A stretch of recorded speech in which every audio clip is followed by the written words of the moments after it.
זה החדר שהזכרנו היום. אין דברים כאלה בעולם, אפילו בארץ. וזה העולם שלנו.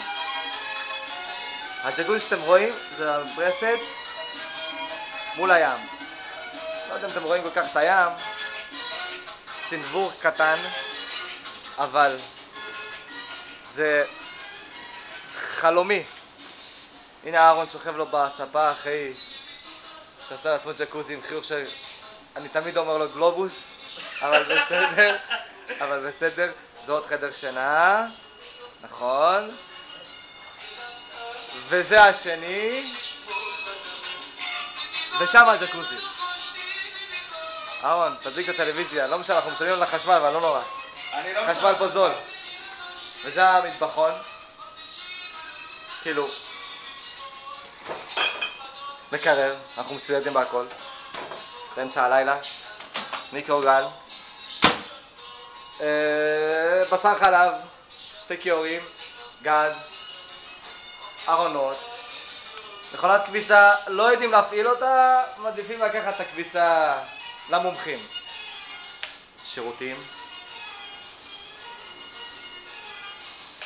אני מקווה שאני לא אתעורר ואני אגיד וואלה איזה חלום יפה חלמתי, אבל גם אם אני חולם אני לא רוצה להתעורר.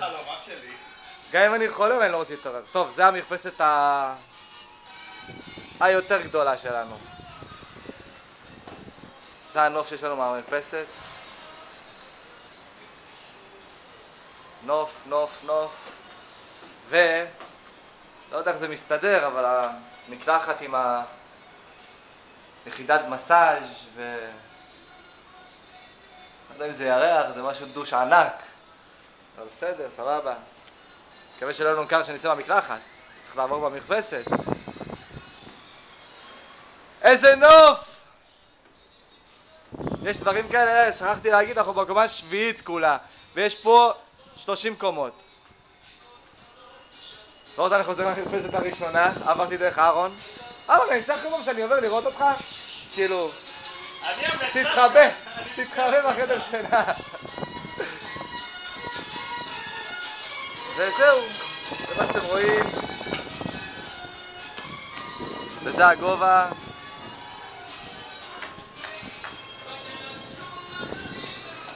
טוב, זהו, מספיק לכם לראות. אני משלם, אתם רואים, זה לא הולך ככה.